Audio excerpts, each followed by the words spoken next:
On your way to the office, a message comes in from your boss. Can you grab them a coffee?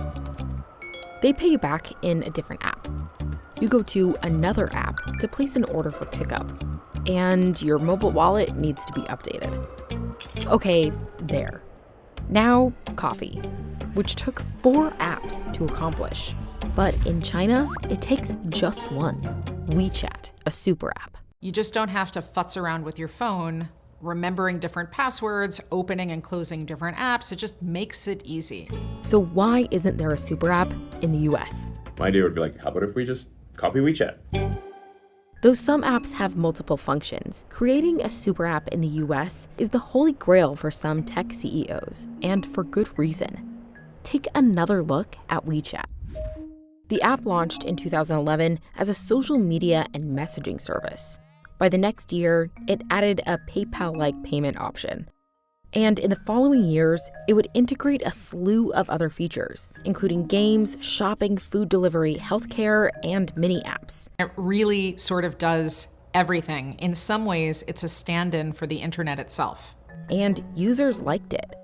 By 2022, WeChat had 1.3 billion active users and helped its parent company bring in a revenue of about $81 billion. The beauty of a super app is that you're able to move seamlessly between different functions, share information and data between the different parts of that super app. That's what makes it work. And that data is the big draw for companies.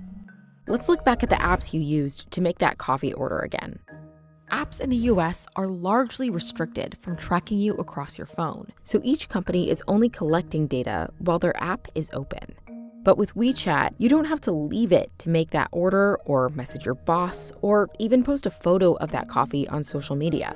That one company gets your data for all of it. Having a better understanding of what people are purchasing, when they're purchasing those things, that becomes invaluable for a business, or if you're a government for, tax purposes. That's one of the reasons why companies from multiple industries in the US have made attempts at creating a super app. But their growth has been slowed by several things. A super app in the US would have to contend against thousands of other apps. And changing consumer behavior can be difficult. We're not really used to using one app for everything. And that's why when companies like Facebook in the past have tried to launch singular apps that do more than one thing at a time, consumers have largely rejected them. Facebook Messenger said it would simplify its app back in 2018 after adding features like games. Its head at the time said that the app had become too cluttered. Another key issue is incorporating a payment system.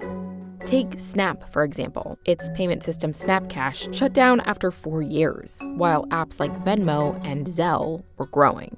If you can integrate that payment system into a super app, it just makes that app much more sticky. But it also means, in most cases, that you can control the transaction costs. Maybe you're making a better margin in the transaction. And as your user base grows, you start to scale. But integrating that payment system is a big lift in the US. A lot of tech companies aren't also a financial services company right out of the box. It's complicated. There's regulations involved, there's different international rules and things like that. Facebook's attempt at integrating a crypto payment system failed in part because lawmakers and regulators were concerned about payments being used for illicit activity. The Consumer Financial Protection Bureau has cracked down on big tech platforms using payment systems in recent years. And data privacy can also become a concern for consumers and lawmakers. Right now, a lot of people distrust the big tech companies, and the idea of a single tech company like a Meta or an Amazon or a Google offering us an app that really houses so many different things, from online payments to bill management to health records, it is kind of scary to people. And that becomes an issue for companies. I don't think at this point technology companies are interested in making it look like they are consolidating their control over our digital lives any more than they already have. I mean, that would just invite regulatory scrutiny. Some experts and analysts think the future for super apps in the US may look different than WeChat.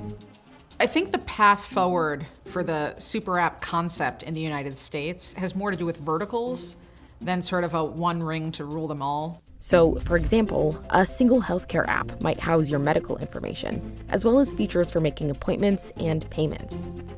The first champion that emerges and creates a seamless, frictionless, super app-like program that allowed doctors to plug in their data, electronic health record stuff. I think that is going to be a huge, huge game changer, a massive disruptor.